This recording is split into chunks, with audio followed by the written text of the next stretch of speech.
What's going on, everyone? Vito here from MiniWarGaming.com, and welcome back to another Beato, the Vito Age of Sigmar edition.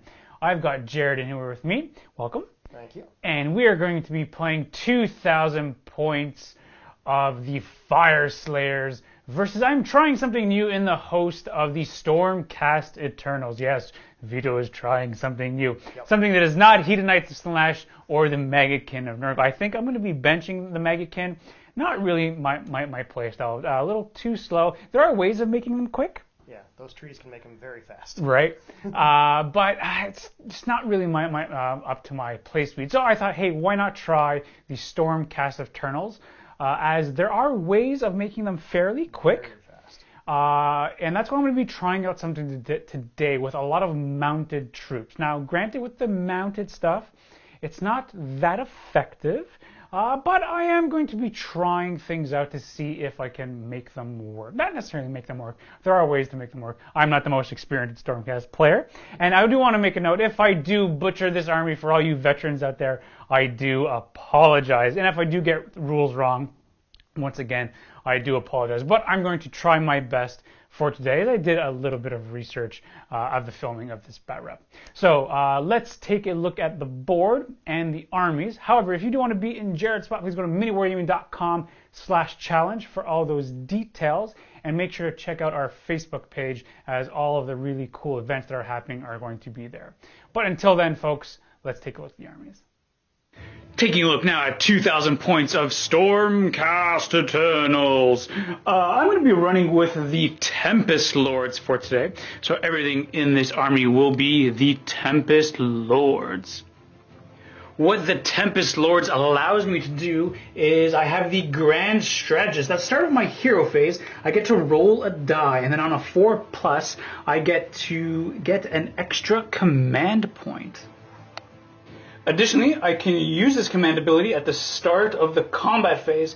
If I do so, I get to pick a friendly Tempest Lord unit wholly within 9 inches of the Tempest Lord hero, or wholly within 18 inches of a friendly Tempest Lord hero that is my general. I can reroll wound rolls of 1s for attacks made by that unit until my next hero phase. My command trait is going to be Bonds of the Noble Duty. I get to add 1 to the wound rolls for attacks made with the melee weapon, with this general's melee weapon, whilst the general is within 6 inches of any other friendly Tempest Lord unit. And then my artifact of power is going to be the Patrician's Helm. If the bearer is on the battlefield, each time I spend a command point, I get to roll a die. On a 5+, I receive 1 extra command point. So with all that being said, my general for today is going to be the Lord Celestant over here on a Dracoth. Additionally, for my mount trait, I'm going to be taking Pack Leader, which allows me to add 2 to the attack characteristics of my model's claws while they're within 6 inches of my friendly Draconian Guard. Moving on down the line, we have a Lord Arcanum on Griff Charger. For his spell, he is going to be taking Chain Lightning. And last for my heroes, I'm going to be taking a Lord Relictor. For his prayer, he's going to be taking Translocation, just for the extra movement that I like to have and mobility for my armies. I do have the Endless spell, the Celestian Vortex, because I did have a couple extra points left to spend, so I decided to take that. Going into my battle line, I have 3 units of 5 Liberators with sword and shield, and then the champion in the middle will have the big ol' sword itself. I do have a unit of 5 Evocators. Additionally for them, I'm going to be trying the Lore of Evocation, because normally I can cast one of their spells so they can reroll all their failed wounds, but I'm going to be trying the Speed of Lightning, which allows them to reroll their charge.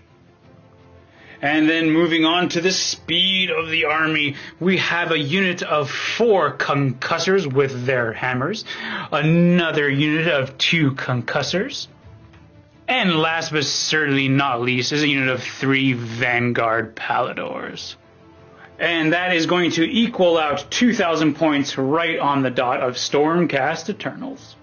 And now we have 2,000 points of Fyreslayers. What we got, my friend? This is the Hermdar Lodge. My general is the Rune Father on Magmadroth. He gets the Warrior and Dominant, so he's a bubble of -1 to wound. And he gets the Tyrant Slayer for his artifact, which means he gets to reroll wounds against heroes and gets 1 additional damage when he rolls a 6 to hit against them.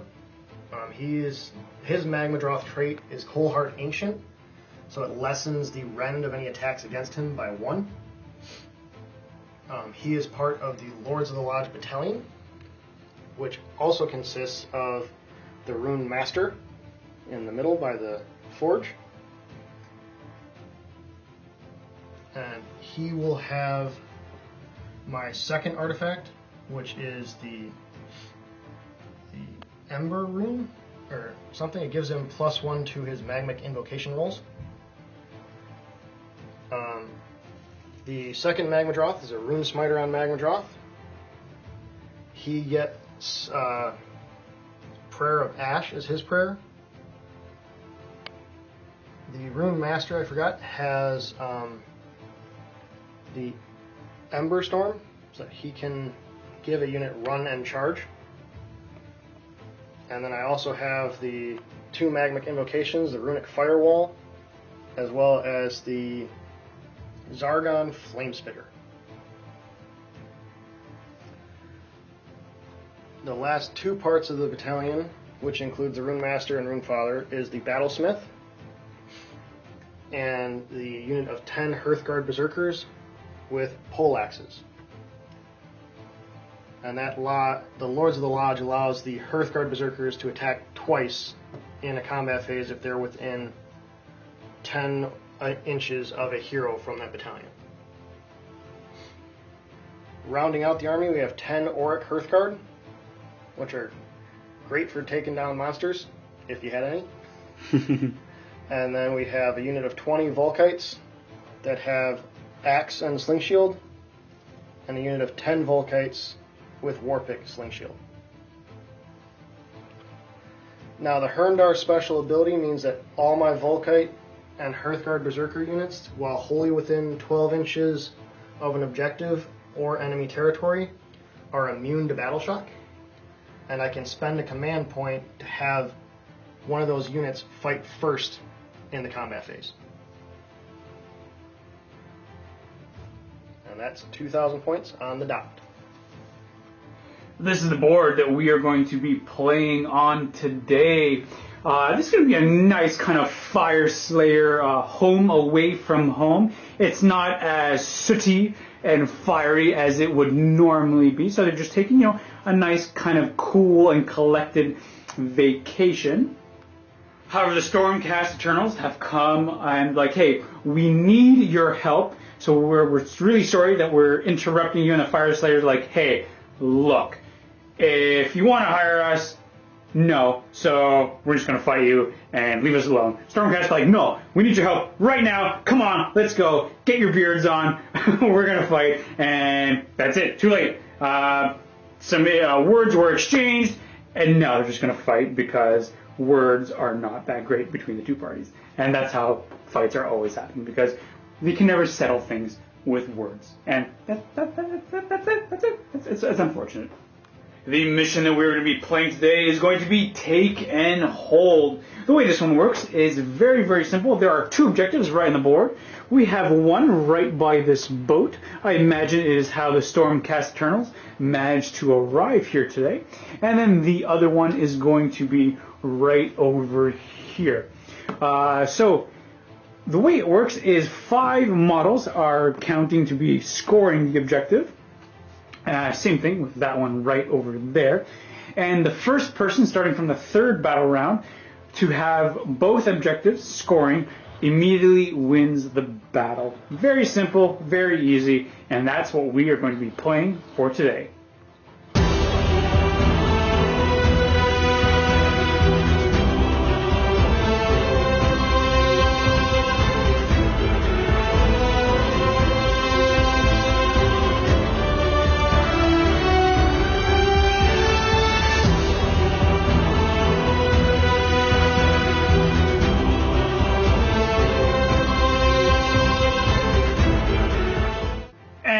we are all set up for the battle. The way I've deployed myself is I'm very cavalry heavy on this flank, so I want it for a little bit more of a refuse flank, as I'm going to try and push and punch through this flank over here, where all my infantry are going to be holding down and protecting this objective. And then as for Jarrad, I think he's got a little bit more of a punch, or not a little bit more, but he's got a punch as well. It's kind of a refuse flank, but it's also very central with both of these beasties on either side. So it's a little bit more centralized, but it's going to be curious to see what happens as we go on with the battle. Now, Jarrad did end up going first, so he gets to decide who goes first. So Jarrad, who would you like to go first? I think we're going to have the Stormcast go first. You're fast, but not that fast. Correct. Right, because then, that all determines, because then you can dictate the ebb and flow of the battle. So we're going to go right away into Stormcast Eternals, turn number 1.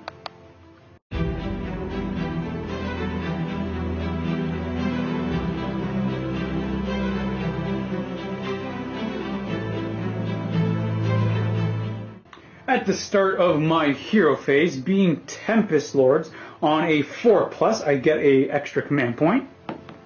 I get a 6, so I'll go ahead and get a command point for them.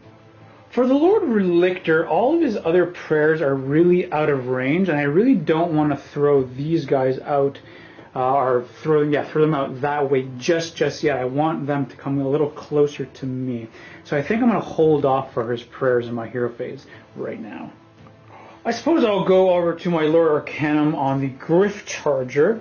All of his other spells are out of range, so I'm just going to cast Mystic Shield, and I'm going to go ahead and put them on these big boys of the Concussors. It's going to be a fail charge of a 3. Or not fail charge, sorry, fail cast. Well, that was pretty uneventful. So we're just going to go right ahead into my movement phase and start moving everything up. I'm not going to show everything all at one at a time, so I'm just going to move everything and show you guys where everything ended up.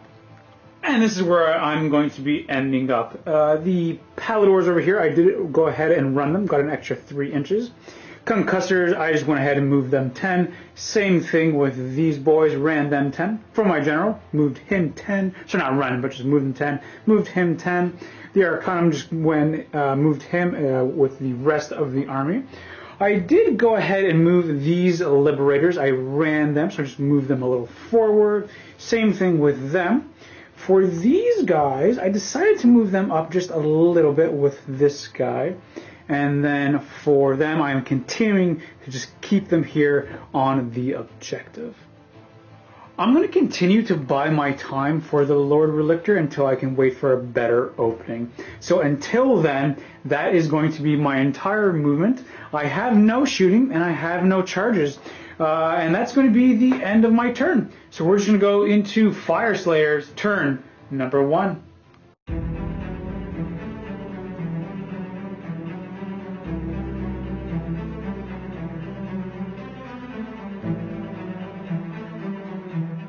Opening up into the hero phase for this Fyreslayers. Jarrad, what we got? First thing we're going to do is get the Molten Blessing for the Forge. When I have a priest within 6, I can either get +1 to all their prayers, or spend the Forge and get a table-wide rerolling 1s. Okay. But I can no longer get the +1 prayer, so I'm going to use that while I can. Next thing is the Rune Master that has +1 on his Magmic Invocations is going to try and summon the Flame Spitter. Needs that on a 2+ because of +1. So he gets it. Nice. And it's going to get thrown right over here. Alright, so next the Rune Smiter on Magmadroth is going to try and summon in the Firewall. Needs a 3+. Gets with a 6. And as the priest sees the Stormcast Eternals coming through, he throws down a firewall. So next up, the Rune Master will actually try to cast one of his prayers. He's going to do the Ember Storm for the lore. This is normally a 3-up, but it's a 2-up because he's within 18 of the Forge. Gives the ability to run and charge for a unit wholly within 18. Getting it with the 2. So I'm going to put that on my 10-man Vulkite unit so that they can run and hopefully get a good charge. The Rune Smiter has 2 prayers. First one is going to be his Prayer to Ash. Normally a 4, so he needs a 3 because of the Forge. Getting it with a 4. This is +1 to their save, which I'm also going to put on the Volkites, so they have a 3-up save now with their shields. And then his last prayer is Runic Empowerment, which is normally a 3, but because of the Forge, gets it on a 2. So the Volkites are also going to re-roll their wound rolls. The last thing I'm going to do in my hero phase is activate the Rune of Relentless Zeal to get +2 to my move. On a 6, I will get +2 inches to my charge, which I do not. But 2 inches to move is 2 inches to move. Last thing is my Battlesmith is going to stamp his icon of Grimnir, giving everybody wholly within 12 inches +1 to their save. That means that they cannot retreat from combat until he pulls the banner down, but everybody can still move and run as normal with the buff to their save. We're going to go right into the movement phase now. We're going to start moving everything, and then we're going to show you guys where everything ends up. And this is where we are going to be ending up after our movement phase. These guys over here, they decided to go ahead and run, and they ended up getting a 6. So, oh boy, did they scurry with their little legs. And then, what's this guy called again? The blue guy? The Rune Smiter. The Rune Smiter. He decided to go ahead and move in right behind them, so that's pretty cool over here. They decided to stay put, and then the entire army over here just kind of ran forward as well, except for them. They just kind of scooted up forward. Next, we're going to go right into the shooting phase.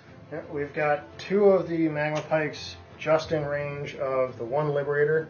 So they're going to take their 2 shots apiece at him. And then the other 6 on this half, on the other half, we're going to shoot at the Concussors who have range there. 2 of them are out of range of everybody, so they'll just sit and watch. So 2 on the Liberators, 4+ to hit, 3+ to wound. 1 hit. It is a wound, -1 rend, 1 damage. I have a 5+ save, which I do fail. Just 1 damage? Just 1. Dropping the Liberator down to 1 wound. Let's put it on. Yeah, I'm happy with that guy. The rest of the shots into the Concussors, looking for 4s. And then 3s. So we've got 4 wounds, -1, 1 damage. Concussors are going to be at a 4+ save, which I make 2 of them. I do get to re-roll the 1 because of the shield. Oh, and I make another one, so he's just going to take 1 wound. Dropping this squad down to 4 wounds remaining on this guy. Next, we're going to go right into the charge phase. Where are we going? Volkites are going to charge. They get +1 for their horn. Okay. You get an 8-inch total charge, so they needed a 5. They can go where they want, I think. Rune Smiter is going to also charge. 2. Double ones. That is not going to make it. Because I finished the charge, I'm going to actually throw their sling shields into the Concussors. So every 6 will be a mortal wound. We get 2. Alright, so start of the combat phase, I'm going to activate the once per game Berserk Fury so they can fight when they die. I'm going to activate them first to pile in and put 3 attacks into the Paladors. The 3 guys, because these will hop on the wall. And the rest of them And go into the Concussors? are going to go into the Concussors. So we got 1 guy stuck out, so it'll be 6 onto the Concussors and 3 onto the Paladors. It's 3+ to hit, 4+ to wound. Because of Runic Empowerment, I'm re-rolling the wound roll. -1 rend, 1 damage. So looking for 3s. Got 1 miss. And then 4s re-rolling. 2 re-rolls. Gets 1 more hit. 4 up to save. And I'll just take the 1 because it's just 1 damage, correct? Yes. So 1 guy will go ahead and drop down to 2 wounds remaining. Oh, sorry, my apologies. I thought that was going into the Concussors. So yeah, he'll go into these. So then these guys over here will drop down to 2. Boop. Now everything's good. Now all of these attacks are going into the concussors. So reroll, removing 1s and 2s, and then looking for 4s, rerolling.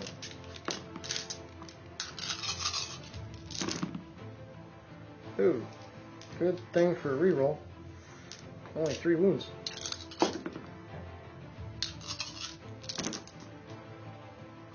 These are at a 4-up.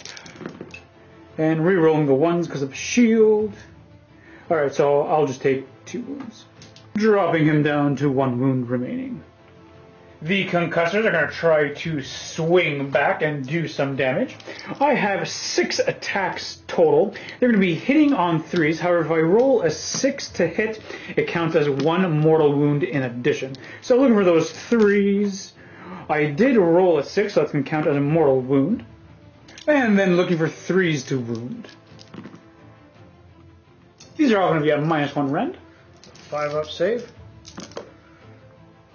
I fail 3 of them. And these are going to be at 2 damage apiece. That is For a grand total of 7 damage. And now we have to go ahead and nom with the beaks. So we have 6 attacks with their beaks hitting on 3s. And then looking for 3s to wound. However, if I roll a 6, it counts as D6 damage. Alright, so we are just going to have 3. Or sorry, 2 I should say. These are going to be at rend -1. 1 damage, so 5 up again. Just another 2 wounds. That's going to kill 4 guys in total, because they have 2 wounds each, correct? Yep. Kill this one, and that one. They'll pile in and fight. And then 1 wound on the horn. Great. And because of your special ability, you're going to have these 3 guys go into the Paladors, and then 1 guy into the Concussors? Yep. All right. So 3s and 4s again. 1 miss. And re-rolling. Oh, very nice. Okay. Now these are 5s on the Paladors. Oh, okay, but that is enough to take. Oh, never mind. It goes down to 1 wound. 3s and 4s. 1 miss. 4 re-rolling. Re-roll. Come on. There it is. 4-up save. Wah! Oh, got it. Okay. Paladors now, they're going to go ahead and pile in. So this guy can only go 2 inches because we're counting these barricades as being 1 inch thing. So we're just going to go ahead and whoop, go like that. So go ahead and piled in. We're going to do the beaks first from the Palador. So hitting on 3s, getting only 1, and then looking for 3 to wound. However, oh, 6 to hit is a mortal wound. Yes. Right, gotcha. So that's enough to just kill 1 guy. And then with the javelin attack, it hits on a 3, which we do. Wounding on a 3, which we do at -1, just 1 damage. 5 up. It's unique. Nice. And then that 1 guy gets to fight back. So 3s and 4s again, re-rolling. And I imagine these are going into the Paladors or the Concussor. Concussor, because he's on that side. Makes sense. 4 up. There we go. Yeah. 1 -1. 4 up. Oh, and I make it with 6. That's going to be end of the turn. No points, obviously, to be scored. Additionally, there's going to be no battle shock. I didn't lose anybody. You did. But because you are wholly within my territory, because of your lodge, you are immune to battle shock. And now we have to go into who gets the double turn. I do win ties. So we're going to go ahead and do the roll-off. A 1. Wonderful. Isn't that amazing? All right, so, yeah, I suppose I'll go ahead and take that because if I don't, then you'll just continue to make this advancement. So we're going to go into Stormcast Eternals turn number 2. But before we do that, we have to check some invocations. So because the single rune master who jumped behind the forge is within 6 inches of each prayer, it'll be +1 to the roll. And so normally on a 4-up, the Invocations stay, it'll be a 3-up that they stay. Okay. So which one do you want to do first? So the firewall in front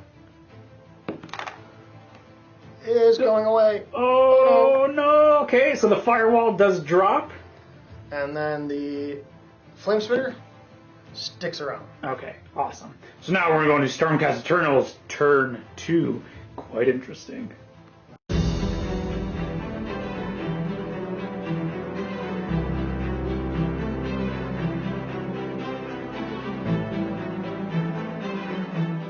Start of my hero phase being Tempest Lords on a 4+. Do I get a command point? I do. So now I'm sitting at 4 command points with a 6. Next, my Lord Archon. I'm just going to try to go for a Healing Light, and we're going to put it onto this unit of Concussors. Goes off on a 5, and we successfully get that off with a 6. Heals a D3. Oh, sorry, not a 6. Goes off on a 9. And because we actually got it off with an 8 or higher, it heals D6 wounds instead of D3. So for the D6 wounds, how many wounds does the Concussors heal? For a total of 3 wounds. So that is really good. So he's going to go up to 4, not fully healed, but that's still pretty good for Concussor. Next I'm going to go with my Lord Relictor, and he's going to try for Translocate onto these Evocators on a 3+, which we do get off, so he's going to teleport these guys somewhere on the board more than 9 inches away from an enemy unit. And they're going to teleport right over here. And then next, my Evocators are going to try and cast the Speed of Lightning, which allows them to reroll their charge. Goes off on a 5, which we get with a 6, so that is going to be coming in handy with this unit. And then coming back to my Lord Relictor, we're going to do Healing Storm Prayer onto this unit of Liberators. So is it Liberate? No, wait. Liberators. Yeah, the Liberators. On a 3+, try to heal them for D3. It does not go off. And that's all I'm going to be doing for my hero phase. So let's go right into the movement phase. So what I will do is with these Liberators, I'm going to go ahead and move them in a way where they're going to act as a second line of defense to protect this objective, just like so. And then these guys over here, I'm going to go ahead and run them, getting a 4, and they are going to tactfully retreat back here, and they're going to make a wall, just like so, around the objective. And then this Lord Relictor, he will run as well. Well, this guy's got to go here, and he's going to go like so. Boop. And then this squad of 5, they are going to move back as well, right on top of the objective. For the unit of Concussors, they're going to go their full movement of 10 and end up right over there. My General, he's going to go right over here. And then the Lord Archon, he's going to go right up behind to there. We're going to go right into the shooting phase, starting with the Paladors, going into the, is it the Berserkers? Volkite Berserkers. The Volkite Berserkers. We're going to be hitting on 3s, wounding on 4s, just getting 2. No rend on these. They are base 4-up now that they have their shields back in the next turn, plus the Prayer of Ash to a 3-up. Which I fail 1. So 1 will just take a wound. And then they have their Javelin Throw, hitting on 3s and wounding on 3s. Getting nothing. And now we have the Concussors with the Dracoths that they're mounted on. On a 4+, you take D3 mortal wounds. You're just going to take 1 D3 mortal wound for a total of 2 mortal wounds. So that's going to kill 1 guy, and 1 will take a wound. We're going to go with these 4 Dracoths here. It's 1 unit of 4. They're going to be pumping their shots into this big boy. 4 of them hitting on 4s. Only getting 1. Very lucky there for D3 mortal wounds for just 2 mortal wounds. And my Lord Celestin will do the exact same thing on a 4+. Nope, nothing. Alrighty, that was all of my shooting. Not the best potential, but not too bad all the same. We're going to go right to the charge phase. We'll start with my General. Oh yeah, he's going where he wants. And he's just going to go... where do we want him? He's going to go... bang, just like that. And the concussor is also declaring a charge. Ooh, getting an 8. Very nice. So these two guys are going to end up there with 8 inches, and then everyone else will go ahead and follow suit. Bang, to there. So I'm going to go ahead and attack with my concussors first. I'm going to use a command point for the command ability Rousing Order. I can use the command ability at the start of my combat phase.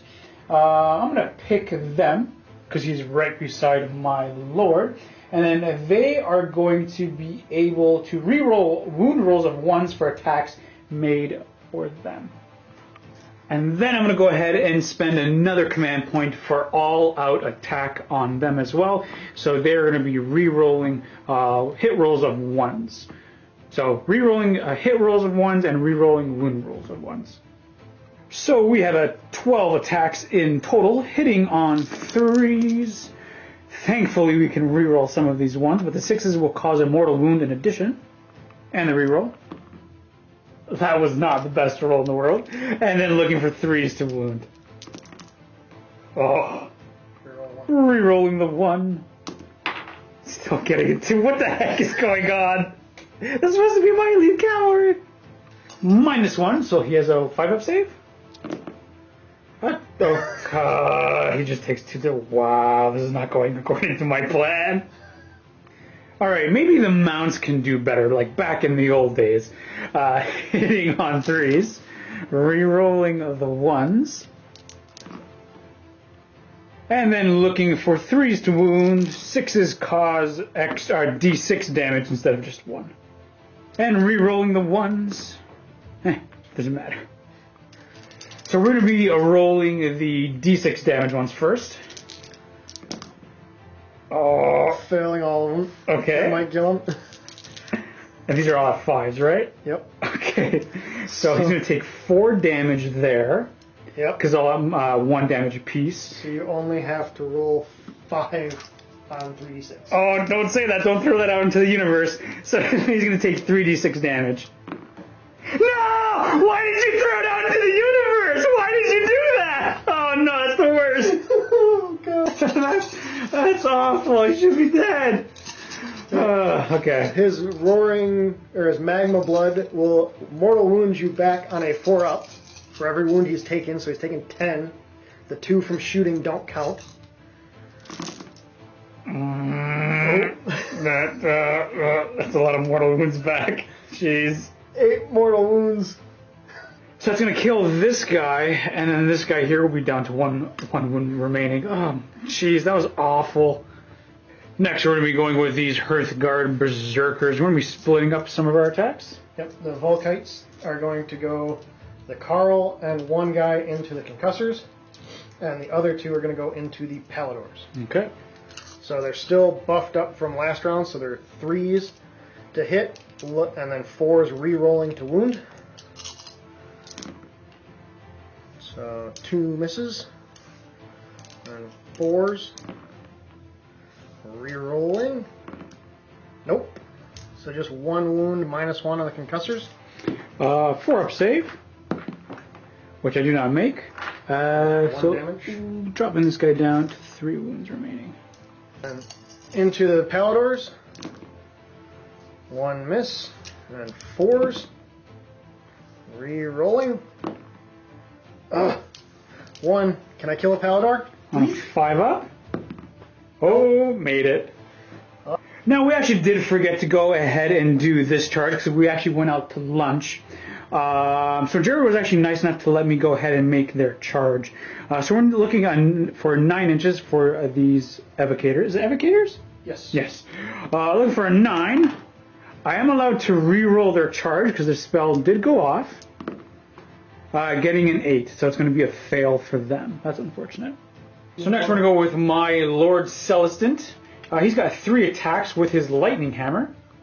He's got 3 attacks. We're looking for 3s to hit. However, if I roll a 6, it's 2 mortal wounds in addition to the regular. So looking for 3s. There's the 6, causing the 2 mortal wounds. That is enough to finish off the big boy. is 2 wounds that he suffered, bleeding back on the Lord Celestin. 2 mortal wounds. Great. So my Lord Celestin is going to drop down to 5 wounds remaining. We're going to jump into this combat with the concussors, swinging into these guys. We're going to be hitting on 3s with our hammers. Okay, that's pretty decent. Because I rolled those 6s, they're going to just cause 3 mortal wounds. Finish off 1. And kill another one. Looking for 3s to wound. Getting only 2. -1. Looking for 4s. And you make them both. And then their mounts hitting on 3s. Looking for 3s to wound. Only getting 2 at -1. Force. Oh, 1 goes through. Yeah. 3 wounds left for the unit. Going now with the Paladors we've gone ahead and piled in. We're going to be hitting with 4s with the javelins. Getting 2, and then looking for 3s to wound. Getting 2 of them. -1. Looking for 4s. 1 does go through. That kills 1. Just leaves the Carl. And then we have the beaked attacks hitting on 3s. And looking for 3s to wound. Only getting 1. I think this guy's going to be here to stay. Yep, so now a 5 because it's -2. Saved. Nice. Carl says. And then the leader, he also has his lunar blade on a 2+. You suffer a mortal wound. Getting a 4, so you do suffer 1 mortal wound. Oop. That's going to be it for the combat phase. We don't have any battle shock to do because this guy over here is still enough and I haven't lost enough. So we are just stuck in here as we now go into Fyreslayers' turn number 2.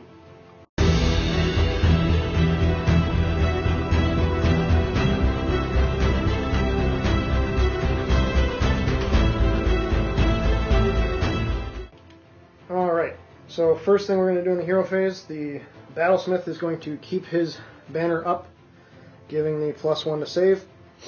The Rune Master we measured can give Ember Storm to the Hearthguard Berserkers. With the Molten Blessing, it will be on a 2-up. Oh, he doesn't get it. Ooh. On a 2-up, because of his artifact, he can summon the wall back in. Oh, no. Uh-oh. He's going to try and Volcano's Call on a 2-up. There we go. He's going to select the wall all the way over here, which is within 18 inches, and try to mortal wound off a Palador. So, Volcano's Call, I roll a dice for each model within an inch of the terrain. The 2 Paladors. On a 6, the unit takes a mortal wound, and it now has the deadly scenery effect till my next hero phase. No 6. The last thing I'm going to do in the hero phase is activate the Rune of Fury. So I get to reroll all 1s to hit, and if I roll a 6, I will get an additional attack in melee combat.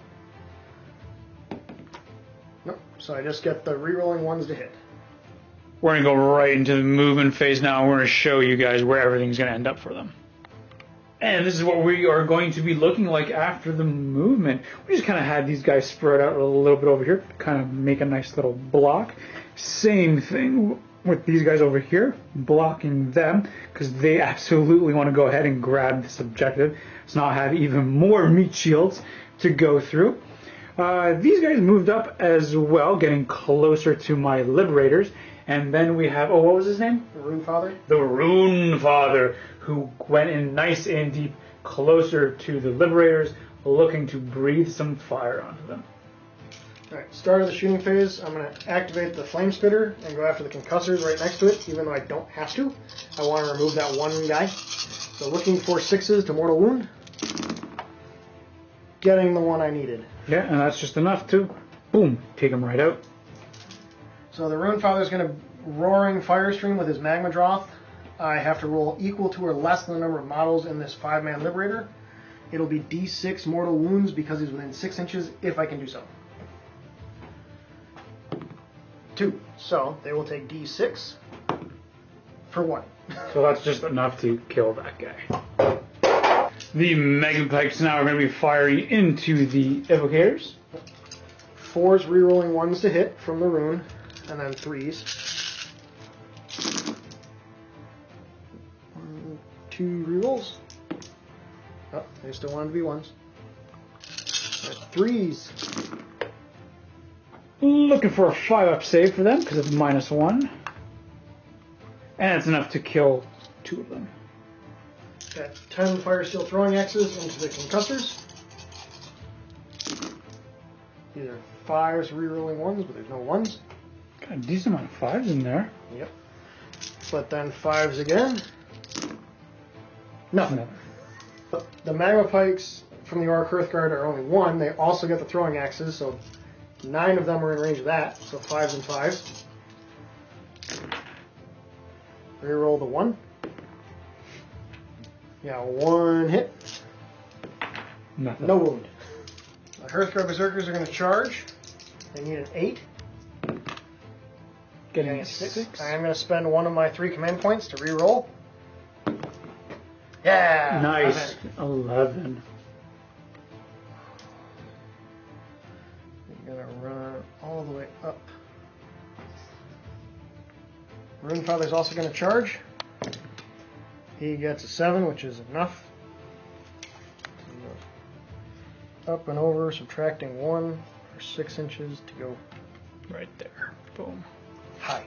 Alright, so I've piled in my Hearthguard. I'm spending one of my 2 remaining command points to have them fight at the start of the combat phase from the Lodge. So they can then be selected as my first actual selection in combat because of the Lodge, Lords of the Lodge allowing them to attack twice. They are 3s to hit, but 6s do 2 mortal wounds in addition. 3s to wound, no rend 1 damage. I'm re-rolling 1s because of the rune I activated. 3 re-rolls. 3s to wound. Oh, that's not terrible, but 4-up save, re-rolling the 1s. But I think he is dead. That is going to be this entire front rank of Liberators destroyed. And now the unit's going to go ahead and pile him. and fight again. Oh dear. So the Carl and 3 of them are going to go into the Liberator unit that's in front of the Runefather, and 4 of them are going into the unit on the objective. 2 of them are out of range because they have a 2-inch reach. So we've got 4 mortal wounds, 1 reroll. Nope.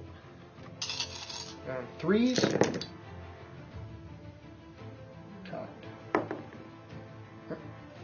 4-up saves. Oh, wow, that was actually pretty good. 1 will take a wound, but 2 of them will die. So then this one and this one will die, and he will take 1 wound. And now these onto the Liberators on top of the objective. No mortal wounds so far. 1 reroll. Nope. 3s. No, that's all of them. Nice. Looking for that 4-up save, re-rolling 1s because of the shield. So 1 will just die, and we'll take this guy. I'm going to go ahead next with my pick, and I suppose we are going to go with... we'll go with these 2 Liberators into this big old boy. So with the Prime, he has 3 attacks, hitting on 3s. Only getting 2, but you have that -1 that's up right now, correct? Yep, -1 to wound from his command trait. So that's going to be looking for 5s to wound. Nothing. And then the regular guy, 3s to hit, and then looking for 5s to wound. Nothing. The Carl over here is going to try and take out a Paladar because he's still standing. So he's going to pile back in, and all 3 swings into the Paladars. Go for it. 3s, rerolling 1s. Rerolling 1s. Nice. And then looking for 4s. Oh, you got 2 of them in there. I have my 5-up save. Oh, he does kill 1. 1. Amazing. And 1 will take a wound. The concussors are going to try to finish off Coral, hitting on 3s and looking for 3s to wound. 2 5-ups. Oh, you got him. Down goes Coral.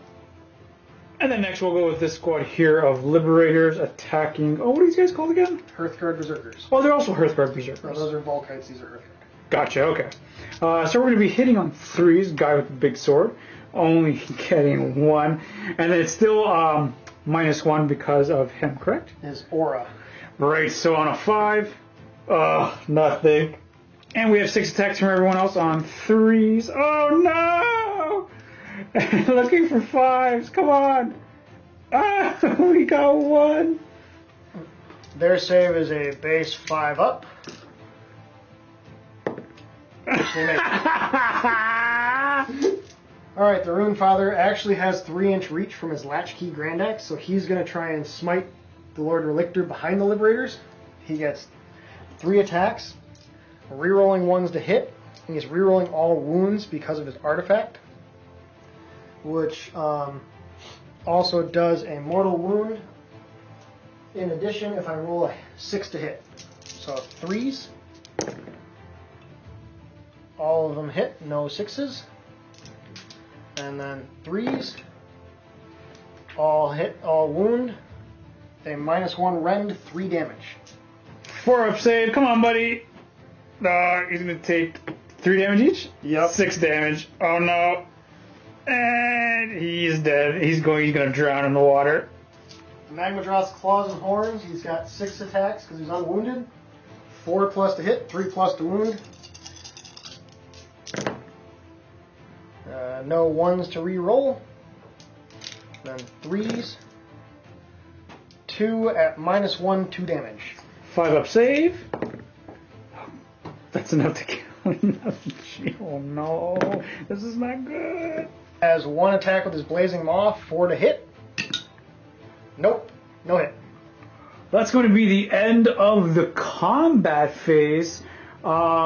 So based on the rules of the game, you made this incredible long bomb charge because you needed an 8, but with the reroll you secured it, getting an 11, you smashed in here, killed a whole bunch of stuff, and because now that you have more models on top of the objective, you've actually gone ahead, secured both objectives, which means it's going to be an auto win for the Fyreslayers. Yeah, wow, okay. I guess now the Stormcast Eternals, they get back on the ship and they sail away back to the lore or the heavens. Dude, thank you so much for that game. Thank you, that was good. Yeah, so Jarrad, you actually play Stormcast Eternals, and we were actually both contemplating about playing with an all-cavalry list. So what Jarrad and I are going to do right now is we are going to jump into the vault, and we are going to have a post-game chat where we are going to talk about the legitimacy of an not all-cav, but predominant all-cav list of Stormcast Eternals and what that actually can do. I like what they can do. I don't think all cav is really the way to go. I think you do need, your 3 battle line or 2 battle line, depending on how many points you play, because they are count as battle lines, so you do need them. But I think there is some potential in them. So right now we're going to jump into the vault. If you're not already a vault member, you can sign up for a 7-day free trial. Not only will you get access to this bat rep, but everything that we do in pairs. So you'll see the vault bat rep, you'll see this show. You can get access to hundreds and hundreds of our bat reps, our narrative campaigns, painting tutorials, and tons of really cool shows. I highly recommend that you guys sign up for our 7-day free trial, and you might even just stick around. So we will see you guys inside the vault, and as always, we hope you enjoyed this show. Happy wargaming, folks.